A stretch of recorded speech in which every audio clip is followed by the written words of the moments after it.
Hoy estamos celebrando un evento muy importante. Aprovechamos estas fechas precisamente para dar a conocer al mundo quién es nuestro Dios, para cumplir con esa gran comisión que el Señor nos ha dado. Entonces, de verdad que es un gozo poder celebrar el Día del Amigo, el día de hoy, y de verdad que tenemos que reconocer que si tenemos un amigo, tenemos una persona en quien confiar, somos personas privilegiadas, personas que han recibido un regalo de parte del Señor y que deben aprovechar ese regalo para glorificar el nombre de nuestro Dios. Entonces vamos a comenzar hablando acerca de qué es la amistad.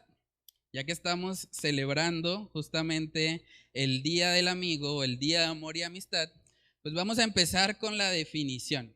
El diccionario de la Real Academia Española define la amistad como un afecto personal, puro y desinteresado, compartido con otra persona que nace y se fortalece con el trato. Esa es la definición formal que tenemos de lo que es una amistad.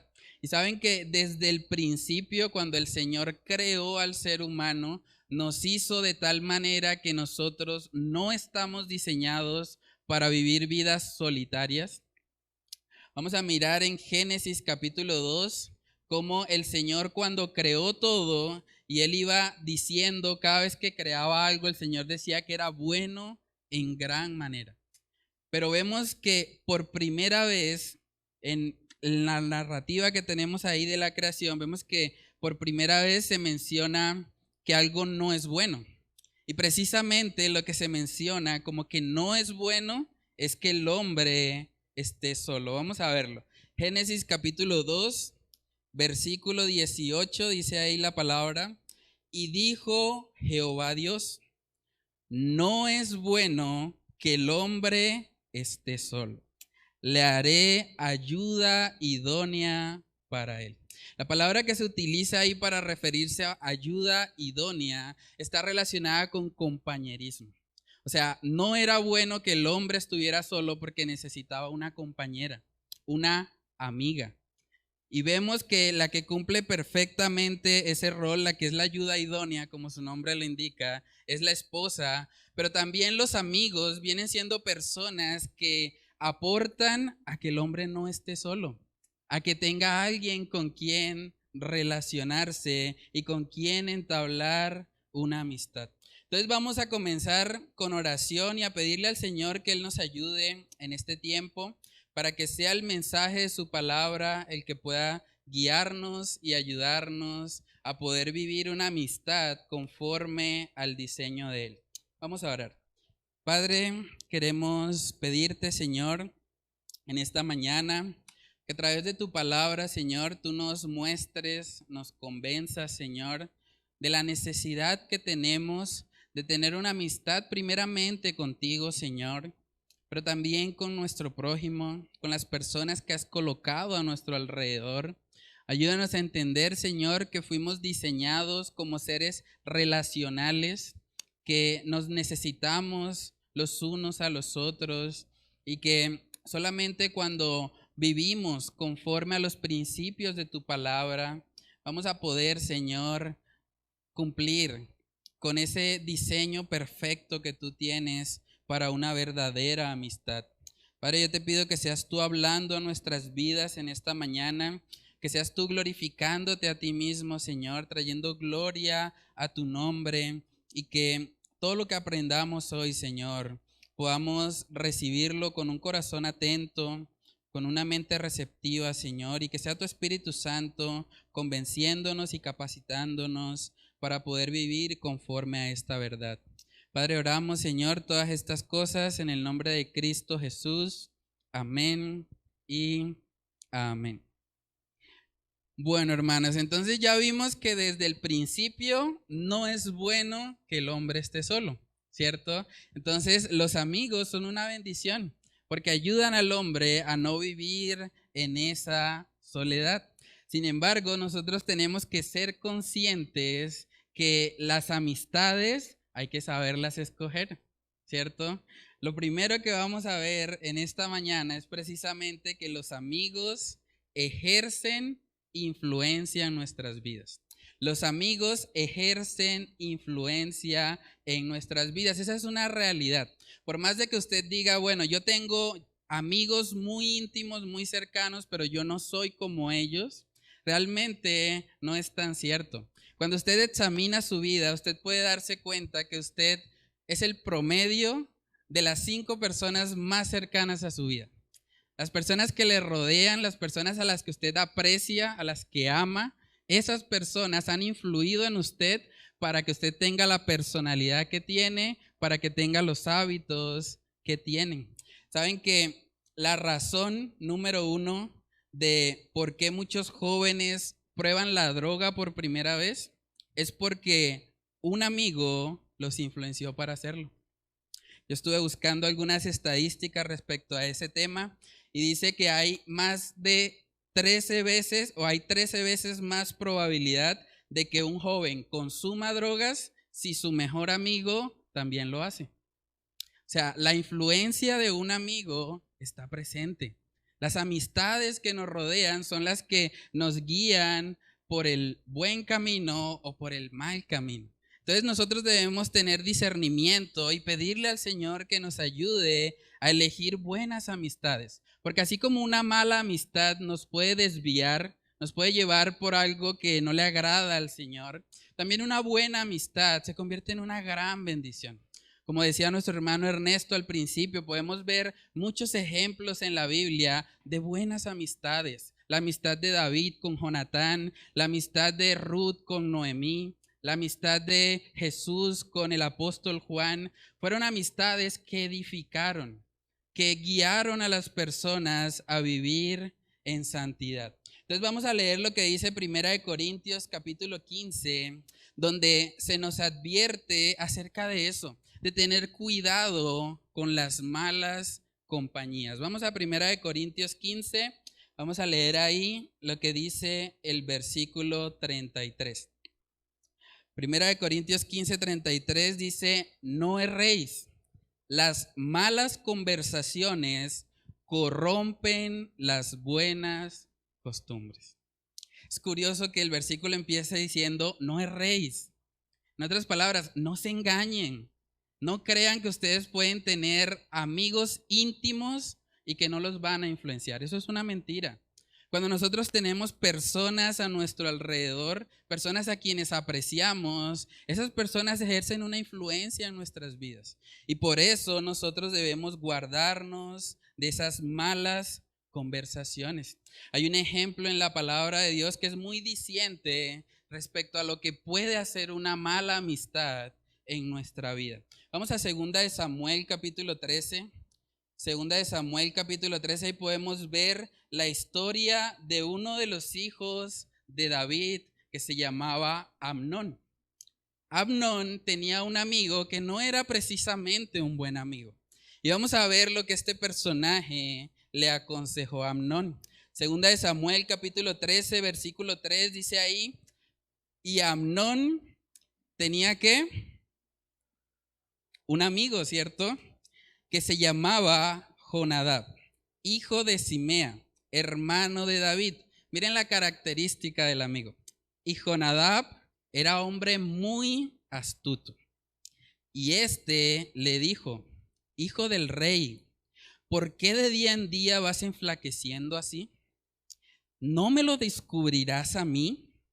Y Amnón le respondió, yo amo a Tamar, la hermana de Absalón, mi hermano. Imagínense eso. Este personaje, Jonadab, se está acercando. ¿Pueden ver la manipulación de él? Él está diciendo, ¿no me lo descubrirás a mí? O sea, Amnón, yo soy tu parcero. O sea, ¿tú no me vas a decir a mí qué es lo que te pasa? Cuéntame, ¿qué está pasando? Y ahí vemos que Amnón abre su corazón y le cuenta que él supuestamente amaba a su propia hermana. Y es algo delicado. Uno pensaría, ¿no? Después de eso, pues un buen amigo tendría que haberle dicho, no, hermano, ¿usted qué le pasa? ¿Usted cómo se va a meter con su propia hermana? ¿Usted está loco? O sea, usted lo que tiene es un problema de lujuria, un desenfreno. No, arrepiéntase de eso. Pero vamos a ver que precisamente la influencia de este mal amigo terminó llevando a Amnón a cometer algo horrible. Amnón terminó violando a su propia hermana. Y saben que todo comenzó precisamente con un mal amigo, con una mala conversación.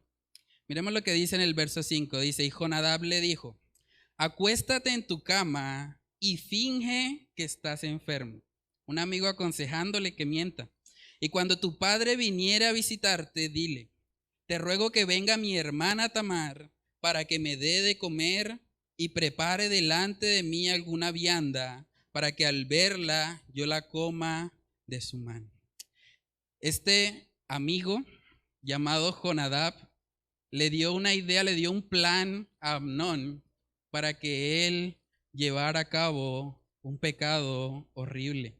Nosotros podemos leer el resto de la historia en 2 de Samuel 13 y vemos las consecuencias nefastas de una mala amistad. Las consecuencias que pueden tener cuando nosotros prestamos nuestros oídos a personas que no tienen ningún temor de Dios. Él estaba mal, él estaba angustiado, estaba afligido, y en esos momentos un buen amigo le hubiese hecho recapacitar. Le hubiese hecho darse cuenta que estaba deseando un amor ilícito. Pero vemos que este amigo muy astuto lo que hizo fue consentir su pecado. Hay un autor puritano que se llama J.C. Ryle y él escribe acerca de la influencia que tienen los amigos en nuestras vidas. Él dijo lo siguiente, él dijo, siempre estamos dispuestos a adoptar los modos o las costumbres de aquellos con quienes compartimos. Y cuanto más los queremos, más dispuestos estamos. Sin que nos demos cuenta, influyen sobre nuestros gustos y opiniones. Gradualmente abandonamos lo que a ellos no les gusta y adoptamos lo que a ellos les gusta para quedar bien con ellos. Hermanos, es una realidad que las malas amistades pueden causar mucho daño a nuestras vidas. Pueden hacer que un joven entre a las drogas. Pueden hacer que alguien que de pronto fue criado bajo ciertos principios bíblicos, de repente sea desviado por la influencia de una mala amistad. Entonces debemos tener mucho cuidado con las personas a quienes les abrimos nuestro corazón. La Biblia dice que sobre toda cosa guardada hay que guardar nuestro corazón, porque de él mana la vida. Entonces debemos tener mucho cuidado con esas malas influencias. Pero vamos a ver, hermanos, que no solamente un mal amigo es un gran peligro, sino que también buenos amigos, amigos que están para ayudarnos en medio de las dificultades, en medio de las situaciones difíciles, son un regalo de parte de Dios. Vamos a ver la historia de Daniel. Vamos a Daniel capítulo 2 y vamos a ver cómo este joven que fue muy piadoso, que vivió en medio de una cultura horrible, pagana, Babilonia, en ese momento era completamente inmoral, pero vemos cómo Daniel pudo guardarse puro, pudo guardarse en santidad, aún estando rodeado de un ambiente bastante difícil. Vamos a ver quiénes eran los amigos de Daniel.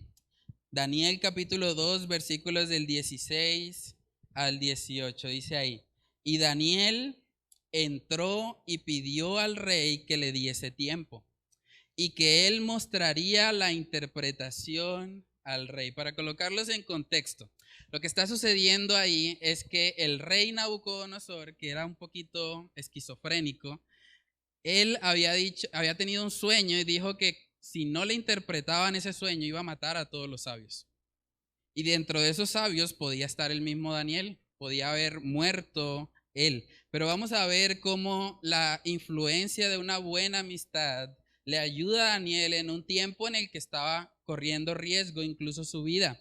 Dice en el 17, luego se fue Daniel a su casa e hizo saber lo que había a Ananías, Misael y Azarías, sus compañeros, para que pidiesen misericordias del Dios del cielo sobre este misterio, a fin de que Daniel y sus compañeros no pereciesen con los otros sabios de Babilonia. Entonces, cuando Daniel estaba en riesgo de muerte, porque él era parte de los sabios que podían matar si no le interpretaban el sueño a Nabucodonosor, estos amigos intercedieron por él. O sea, estos amigos oraron para que Dios le diera sabiduría a Daniel y él pudiese interpretar correctamente el sueño de Nabucodonosor. Entonces, hermanos, de verdad que es una bendición poder contar con amigos, compañeros que oren. Que cuando nosotros estamos pasando por situaciones difíciles, podamos acercarnos a ellos, contarles nuestra situación y pedirles que oren por nosotros. Eso es una gran bendición. ¿Saben que la palabra dice en Santiago capítulo 5 que la oración eficaz del justo puede mucho? O sea, está rodeado de personas creyentes, personas que han sido justificadas por medio de Cristo Jesús y que oren por nosotros. Es una gran bendición. Dice Santiago 5:16, confesaos vuestras ofensas unos a otros y orad unos por otros para que seáis sanados. La oración eficaz del justo puede mucho. Hermanos, nosotros vivimos en un mundo en el que vamos a enfrentar dificultades. Si usted va a una iglesia y a usted le dicen que después de convertirse en creyente todo le va a salir bien, están mintiendo. Están mintiendo porque Jesús mismo dijo que en el mundo tendríamos aflicción. Entonces la aflicción va a llegar. Es una cuestión de tiempo. Así como muchas veces decimos, Jehová es mi pastor y nada me faltará. También podemos decir, como dice aquí en Juan 16:36, en el mundo tendréis aflicción. Es una realidad. Tarde o temprano va a llegar la aflicción a su vida. Ahora, lo que usted debe preguntarse a la luz de esto que estamos hablando hoy es, ¿quiénes van a ser las amistades que van a estar con usted cuando esa aflicción llegue? Porque es cuestión de tiempo. La aflicción va a llegar. Entonces, ¿qué tipos de amistades quieres tener a tu lado cuando esas aflicciones lleguen? De pronto, cuando pierdas un ser querido.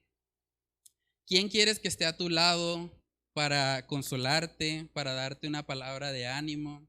O cuando el negocio no vaya bien, cuando de pronto tengas problemas financieros, problemas económicos. ¿A quién quieres tener al lado? O sea, vas a buscar amistades como este joven Jonadab, o vas a buscar amistades como las amistades de Daniel. Saben que cuando miramos la historia de Daniel completa, podemos ver que esos tres jóvenes eventualmente fueron colocados en un horno de fuego. Pero el Señor en su misericordia los guardó. Y saben que es muy probable que el ejemplo y la valentía de estos tres amigos influyeran en Daniel para que Daniel luego, cuando fue retado a dejar de orar, él estuviese dispuesto a ir al foso de los leones. Él había visto ya a sus amigos. Él había visto cómo el Señor los había guardado de ese horno de fuego. ¿No podía hacer lo mismo con los leones? Claro que sí. Entonces, ¿a quién queremos tener a nuestro lado cuando esas situaciones lleguen? Dice en Proverbios capítulo 13 también, ese es un texto precioso y que nos muestra este tema de las influencias. Proverbios capítulo 13, versículo 20, miren lo que dice. El que anda con sabios, sabio será. Mas el que se junta con necios será quebrantado. Es una realidad. Si nosotros nos rodeamos de personas que nos edifiquen, que nos acerquen al Señor, vamos a tener buenas amistades.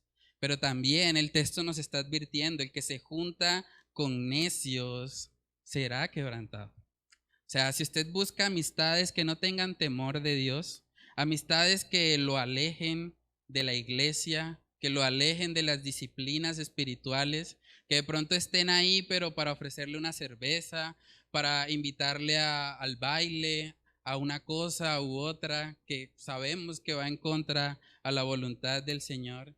Esas amistades no nos van a ayudar. El segundo punto que vamos a estar viendo es que un buen amigo, ¿saben cómo podemos identificar un buen amigo? Un buen amigo es aquel que te acerca a Dios. O sea, un buen amigo se encarga de que nos acerquemos más al Señor, que cuando estamos afligidos, que cuando estamos débiles, cuando las rodillas están paralizadas, cuando nos sentimos de pronto impotentes, esas personas llegan y nos dan un refrigerio de la palabra de Dios.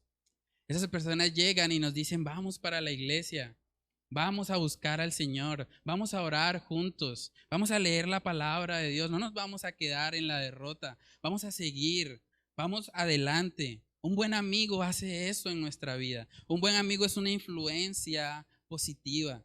Saben que en la palabra de Dios tenemos un ejemplo muy impactante de lo que es un buen amigo o un grupo de buenos amigos. Vamos a verlo, vamos a Lucas capítulo 5 para ver ahí una historia muy particular. Había un hombre que era un paralítico y que quería acercarse a Jesús. Y él estaba rodeado de 4 amigos, pero se dieron cuenta que había una multitud. Era muy difícil llegar a Jesús porque él estaba paralítico. Pero vamos a ver que estos amigos no se dejaron vencer por las dificultades, sino que buscaron la manera, resolvieron para que el amigo paralítico tuviera un encuentro con el Señor. Vamos a leerlo. Lucas capítulo 5, en el versículo 17, miren lo que dice. Aconteció que un día que él estaba enseñando, hablando de Jesús, y estaban sentados los fariseos y doctores de la ley, los cuales habían venido de todas las aldeas de Galilea, de Judea y Jerusalén, y el poder del Señor estaba con él para sanar. Y sucedió que unos hombres que traían en un lecho a un hombre que estaba paralítico, procuraban llevarle adentro y ponerle delante de él. Pero no hallando cómo hacerlo a causa de la multitud, subieron encima de la casa y por el tejado le bajaron con el lecho, poniéndole en medio delante de Jesús. Al ver él la fe de ellos, le dijo, hombre, tus pecados te son perdonados. ¿Saben que cualquier otra persona pudo haber dicho, no, hay mucha multitud, toca otro día? Otro día porque hay mucha gente, no se puede. Otras personas hubiesen dicho, ¿cómo nos vamos a subir en el techo con un paralítico? Se nos cae ese hombre y hasta ahí llega. O sea, ellos pudieron haber colocado cualquier excusa. ¿Saben que las casas en ese contexto no eran de material como las tenemos nosotros? Probablemente ellos sí se arriesgaron, pero el riesgo valía la pena. ¿Por qué? Porque su deseo era que ese paralítico tuviera un encuentro con el Señor. ¿Saben que si a usted lo invitaron hoy a esta reunión, usted es privilegiado? Porque usted tiene un buen amigo. Usted tiene a alguien que se preocupa para que usted se acerque al Señor, para que usted escuche la palabra de Dios. Eso es una buena amistad. Usted debe darle gracias a Dios si hay una persona que lo invitó para estar hoy en la iglesia. Dele gracias a Dios porque los buenos amigos escasean. Los buenos amigos no es algo que encontremos a la vuelta de la esquina. Realmente tenemos que entender, hermanos, que tener un buen amigo es un privilegio, es un regalo de parte del Señor. Y un buen amigo es aquel que está dispuesto a hacer lo que sea necesario para que tengamos un encuentro con Jesús, para que nos acerquemos a Él. Saben que en el libro de Proverbios vemos la sabiduría de Salomón, el hombre más sabio sobre la tierra después de nuestro Señor Jesucristo, obviamente. Y vamos a ver cómo él habla acerca de la amistad.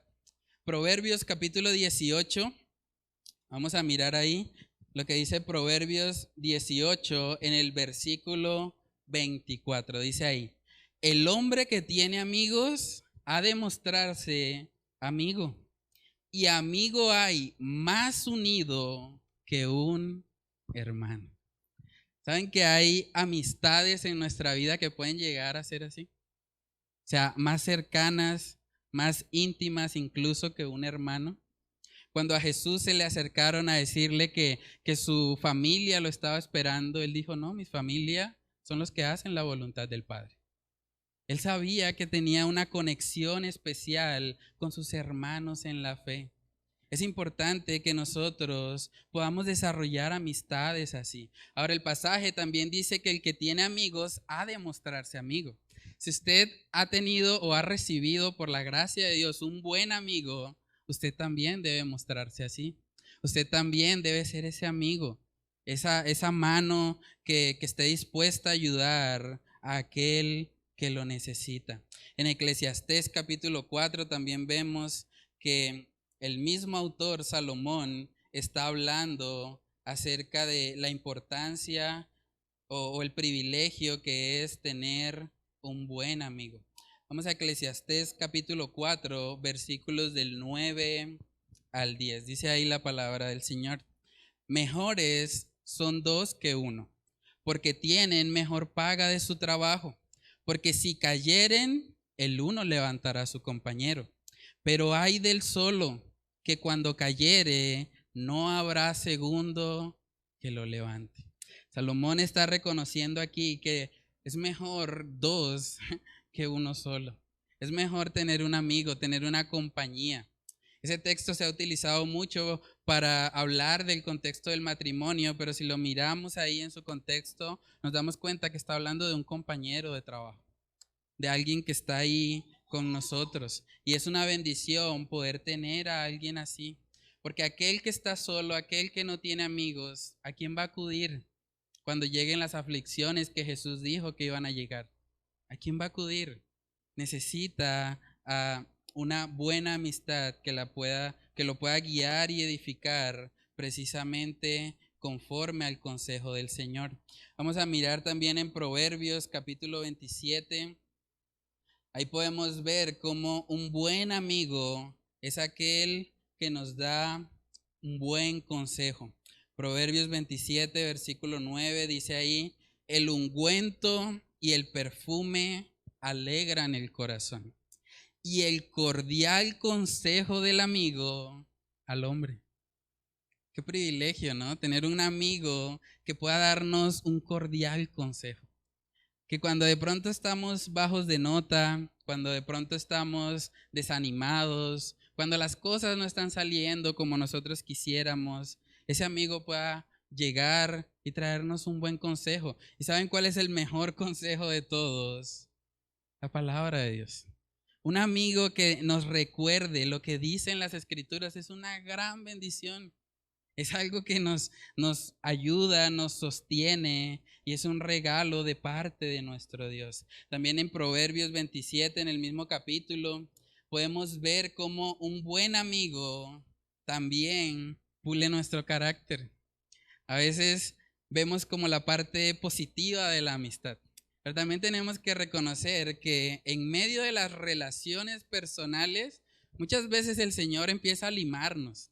Empieza a pulir nuestro carácter, porque ahí muchas veces sale nuestro pecado. Pero cuando tenemos otro amigo que realmente también está comprometido con el Señor, esos roces, esas diferencias, en últimas lo que hacen es irnos perfeccionando, irnos madurando conforme al carácter de nuestro Señor. Dice en Proverbios 27, 17, hierro con hierro se aguza. Y así el hombre aguza el rostro de su amigo. En otras palabras, el hierro con el hierro se afila. Nosotros, o en ese contexto en particular, cuando ellos querían afilar un cuchillo, lo que ellos hacían era rozar las dos partes del hierro para que ese cuchillo eventualmente terminara siendo más útil. ¿Sí? Entonces el Señor a través de las relaciones interpersonales va a ir moldeando nuestro carácter. Van a haber de pronto situaciones en nuestra vida en que tenemos que crecer en paciencia. Acabamos de hacer una serie sobre lo que es el fruto del Espíritu. ¿Saben cómo se cultiva ese fruto? Primeramente andando en el Espíritu, pero también es evidente ese fruto en las relaciones personales. El amor, el gozo, la paz, la paciencia, la bondad, la benignidad, la fe, la mansedumbre, la templanza. Eso es evidente en nuestras relaciones personales. Eso es algo que nosotros necesitamos cultivar. Por eso, hermanos, la comunión en la iglesia es necesaria. La comunión en la iglesia no es algo opcional. Cuando nosotros venimos acá a la congregación, no podemos simplemente asistir, escuchar e irnos. Eso no es congregarse. En Hebreos capítulo 10 vemos que hay un mandamiento explícito donde dice que no debemos dejar de congregarnos como algunos tienen por costumbre. Pero cuando nosotros nos vamos al original, esa palabra congregarse implica comunión. O sea, congregarse no es asistir. Usted puede venir a la iglesia y no congregarse. ¿Sabía eso? Porque usted vino, asistió, escuchó y se fue, pero no tuvo comunión con otros. Entonces, para que haya una verdadera congregación, es necesario que haya relación entre nosotros. Dice Hebreos capítulo 10, versículos del 24 al 25, y considerémonos unos a otros para estimularnos al amor y a las buenas obras, no dejando de congregarnos como algunos tienen por costumbre, sino exhortándonos, y tanto más cuanto veis que aquel día se acerca. ¿Sí pueden ver que el contexto del pasaje está hablando de considerarnos unos a otros? O sea, hay una relación, exhortarnos unos a otros. Hay una relación ahí que permite precisamente que se puedan dar todas esas cosas. Entonces, hermanos, nosotros vivimos en una sociedad que promueve el individualismo. Y yo creo que es algo con lo que tenemos que luchar. Y tenemos que pedirle al Señor que por medio de su palabra, Él nos convenza. Porque nosotros como creyentes no estamos llamados a ser llaneros solitarios. No estamos llamados a vivir vidas solas, apartadas. Yo puedo, yo busco a Dios en mi casa. Hoy por hoy se ha vuelto muy popular ese tipo de frases. Yo no voy a la iglesia. En la iglesia todos son pecadores. Yo prefiero quedarme en mi casa y yo busco a Dios en mi habitación. No tengo que acercarme, no tengo que ir. Y claro, cuando una persona decide hacer eso, eso es lo más cómodo. Porque sabemos que en la iglesia el hierro con el hierro se aguza. En la iglesia tenemos situaciones en las que nuestro carácter tiene que ser formado. Tenemos que aprender a perdonarnos, a soportarnos unos a otros. Y muchas veces la opción más fácil es simplemente huir. Pero eso no es lo que el Señor nos está mandando acá. Cuando la Biblia dice que debemos congregarnos, debemos entender que estamos llamados a eso, a tener una relación. Y eso va mucho más allá de lo que hacemos el domingo o el martes acá en la iglesia. Eso implica que entre semana nosotros debemos saber cuál es la necesidad de mi hermano. ¿Cómo puedo ayudarle a él a que él crezca en su relación personal con el Señor?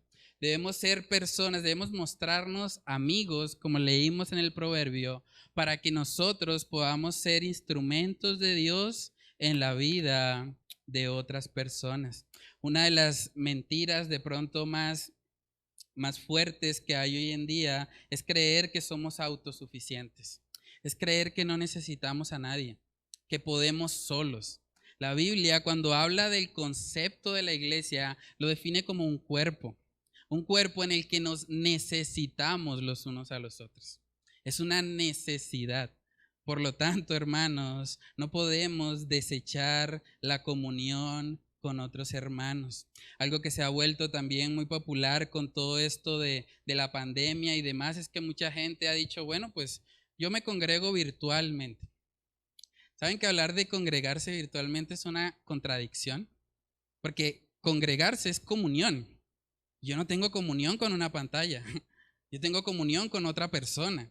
Entonces es importante que nosotros establezcamos esas relaciones. Damos gracias a Dios por lo que Él ha hecho a través de las transmisiones. Muchas personas han llegado a la iglesia a través de eso, pero eso es un medio más evangelístico que de crecimiento espiritual. Porque cuando nosotros escuchamos una transmisión estamos recibiendo mucha información. Pero ¿en qué momento la aplicamos si nosotros no tenemos esa comunión unos con otros? Entonces necesitamos poder cultivar, hermanos, una hermandad real. Cuando nosotros decimos hermano a la otra persona, al que vemos acá en la iglesia le llamamos hermano, deberíamos tomarnos el tiempo de reflexionar un poco en esa palabra. Si yo le estoy llamando hermano, es porque él es hijo del mismo Padre que yo. Es porque Dios también está obrando en él un proceso de santificación. Y yo como parte de la iglesia estoy colocado ahí como un medio de gracia para ese hermano para que él crezca a la imagen de Cristo. Ese es el propósito de la iglesia en Efesios capítulo 4. Ahí vemos que el propósito es perfeccionar a los santos, madurar a los creyentes. Eso sucede en el contexto de una congregación, en el contexto de relaciones que probablemente nos van a traer situaciones difíciles, situaciones incómodas, pero que a través de eso el Señor nos va a ir puliendo. Saben que en una ocasión le preguntaron a Miguel Ángel, el escultor famoso renacentista, que él construyó o él hizo una escultura muy popular que fue la escultura de David. En una ocasión a él le preguntaron, bueno, ¿y usted cómo hace para convertir un bloque de mármol en un caballo perfecto con tantos detalles? ¿Usted cómo hace eso? ¿Saben qué respondió él? Simplemente a ese bloque de mármol yo le quito todo lo que no se parece a un caballo. Y ahí está el caballo. ¿Saben qué hace el Señor con nosotros? Él nos va a quitar a nosotros todo lo que no se parece a su Hijo, todo lo que no se parece a Cristo Jesús. Y para eso Él va a tener que usar el cincel. Y probablemente nos va a doler y no nos va a gustar y nos vamos a incomodar. Pero es a través de ese proceso, a través de esas relaciones interpersonales, que vamos a crecer a la imagen de Cristo, que el fruto del Espíritu Santo se va a evidenciar en nosotros. En Hechos capítulo 2 nosotros podemos ver cómo la iglesia primitiva se reunía constantemente, no solamente una vez por semana, todos los días. ¿Por qué? Porque necesitaban precisamente esa comunión los unos con los otros. Vamos a Hechos capítulo 2, versículo 42, dice ahí, y perseveraban en la doctrina de los apóstoles, en la comunión unos con otros, en el partimiento del pan y en las oraciones. La iglesia primitiva nos da ejemplo de eso. Ellos vivían en comunión. Entonces, preguntémonos a manera de reflexión, ¿cómo está tu comunión con otras personas? No solamente estoy preguntando cómo está tu asistencia en la iglesia. Asistir a la iglesia es bueno, es necesario también. Pero ¿cómo está tu comunión? Realmente tu relación. ¿Cuántos amigos genuinos tienes en la iglesia? Amigos no solamente del saludo, de hola y chao, sino amigos con los que tú puedes abrir tu corazón y sabes que son personas que te pueden guiar, que te pueden aconsejar o que pueden orar por ti. ¿Cuántas personas hay así en tu vida? ¿Tienes personas a las cuales puedes acercarte para pedir un consejo? Saben que la iglesia es el lugar donde deberían haber relaciones de amistad más fuertes, porque es el lugar donde están los hijos de Dios en quienes mora el Espíritu Santo. Es aquí donde deberían haber ese tipo de relaciones. En Juan capítulo 13 también vemos que nuestro Señor Jesús habla acerca de esta realidad. Juan capítulo 13, versículos del 34 al 35, dice ahí, un mandamiento nuevo os doy, que os améis unos a otros como yo os he amado, que también os améis unos a otros. En esto conocerán todos que sois mis discípulos, si tuviereis amor los unos con los otros.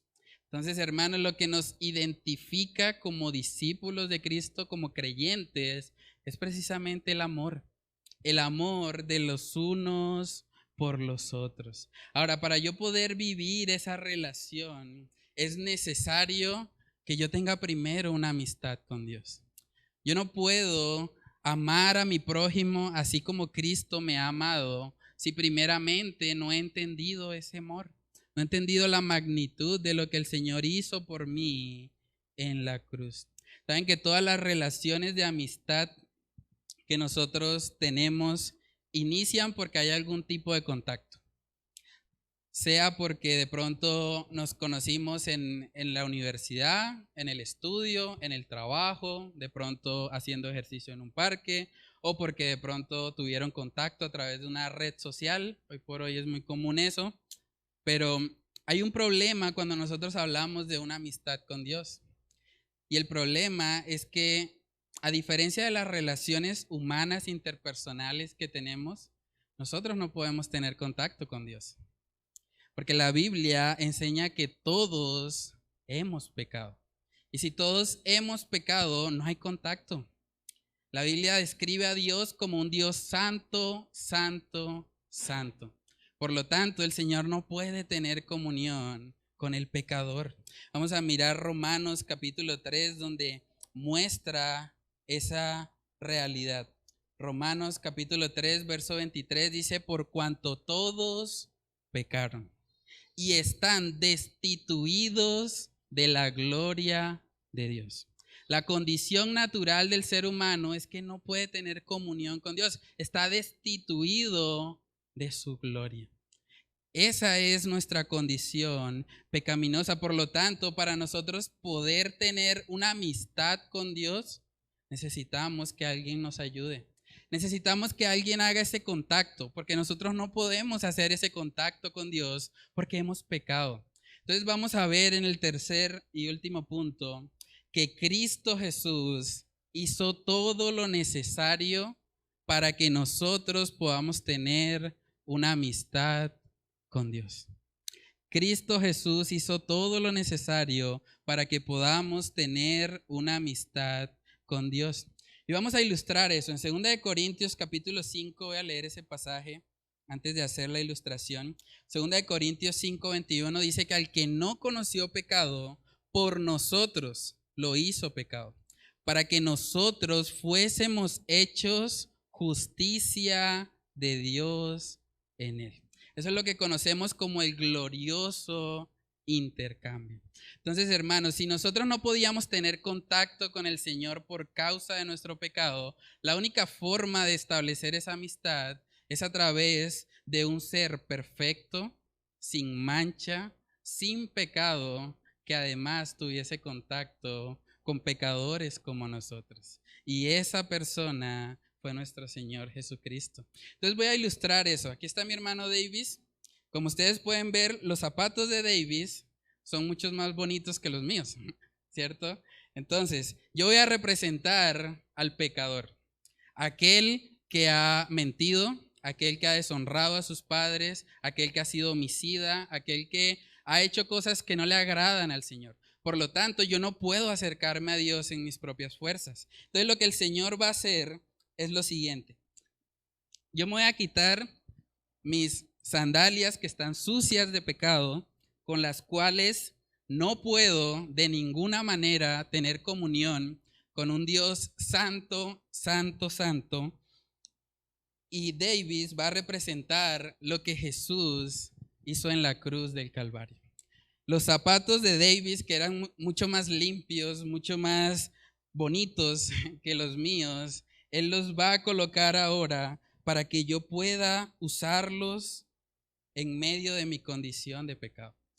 Y ahora cuando el Señor me ve a mí, no me ve con esos zapatos que están llenos de inmundicia, que están llenos de pecado, que están llenos de cosas que no le agradan a Él, sino que Él ahora me ve con estos zapatos que son hermosos, que son santos, que permiten poder tener esa comunión con el Señor. Entonces lo que Jesús hizo en la cruz es eso, un glorioso intercambio. Él se colocó nuestros sucios zapatos y nos dio sus vestiduras blancas. Nos dio la posibilidad de tener una amistad con Dios. Eso es lo que el Señor hizo por nosotros. Muchas gracias, Davis. ¿Estaban incómodos los zapatos?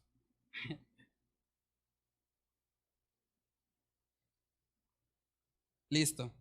Entonces podemos ver, hermanos, que lo que el Señor hace es eso. O sea, para que haya ese contacto entre un Dios santo, santo, santo y nosotros como pecadores, necesitamos al Señor. En 1 de Pedro capítulo 3 también ilustra esa realidad.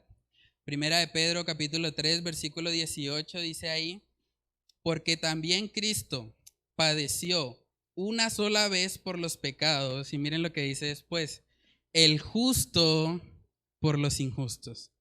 ¿Para qué? Para llevarnos a Dios, siendo a la verdad muerto en la carne, pero vivificado en el Espíritu.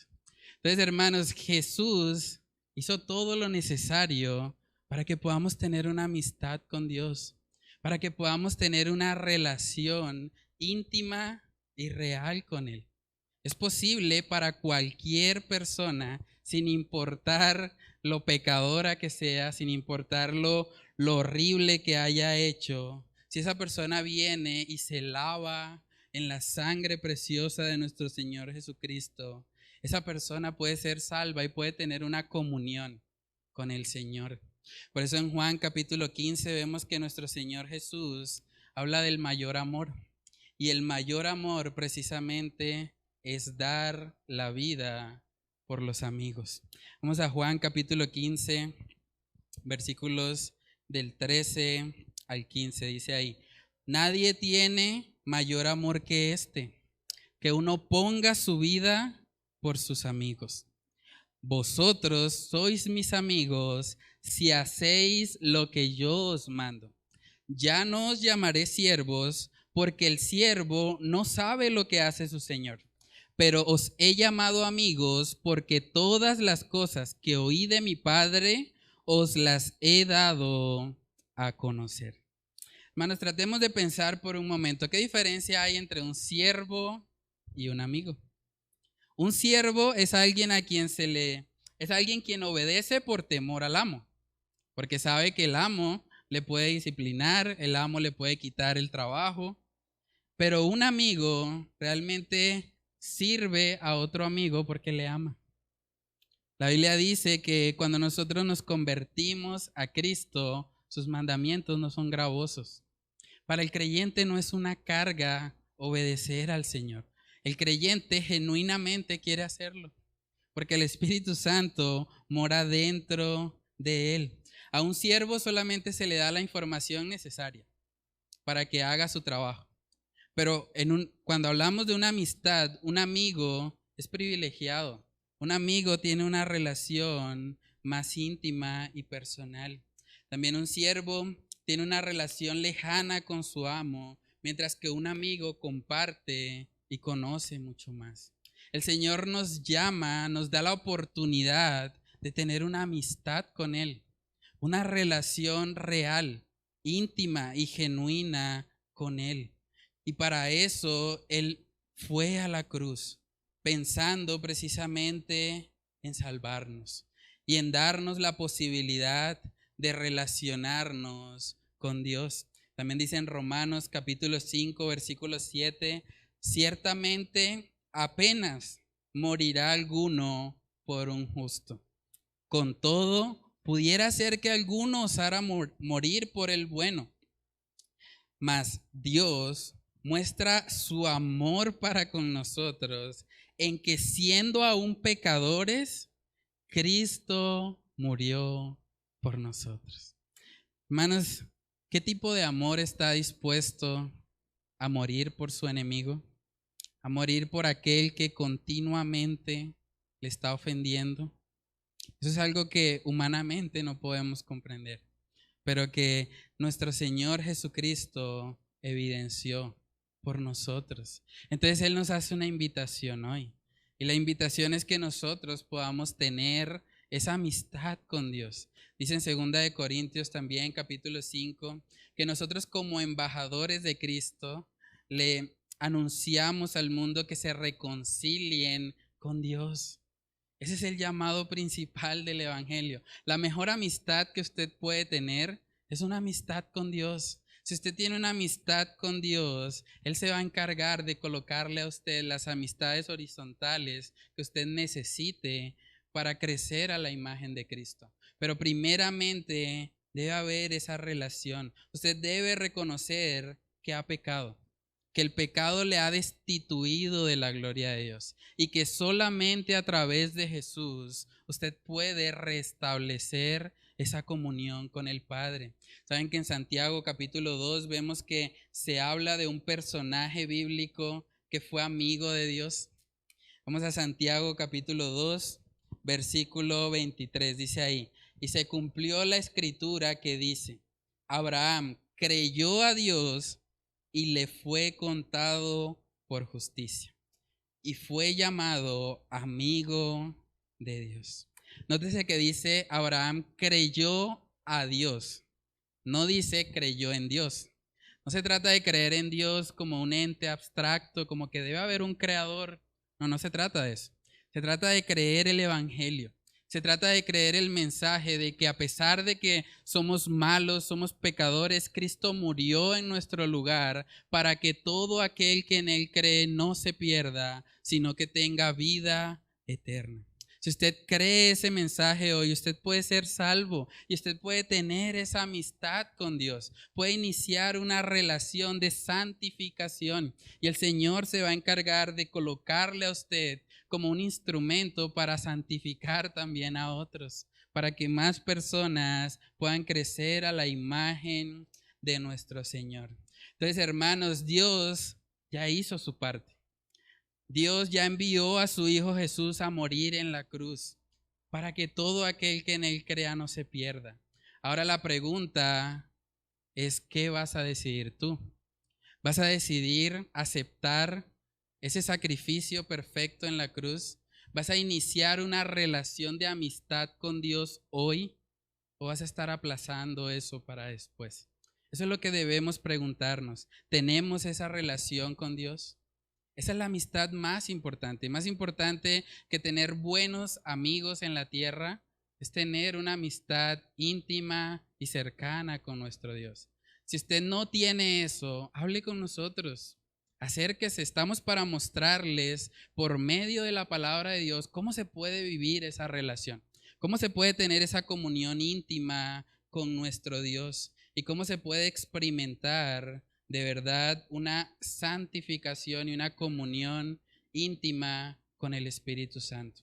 Entonces vamos a orar, hermanos, y vamos a pedirle al Señor que Él nos ayude a poder fortalecer primeramente nuestra amistad con Él, o si de alguna manera no tenemos esa amistad, que el Señor coloque en nuestro corazón el deseo por acercarnos a Cristo como el único y suficiente Salvador de nuestras vidas. Vamos a orar. Padre, te damos muchas gracias, Señor, por este tiempo. Gracias por permitirnos reflexionar, Señor, a través de tu palabra, la importancia, Señor, que tienen las amistades a nuestro alrededor. Padre, yo te doy gracias porque tú has colocado una comunidad de hermanos acá, Señor, con hambre y sed de tu palabra, queriendo conocerte más. Padre, oramos para que seas tú, Señor, siempre edificándonos por medio de tu palabra, guiándonos, Señor, para que podamos crecer conforme a tu diseño, conforme a la imagen de Cristo Jesús.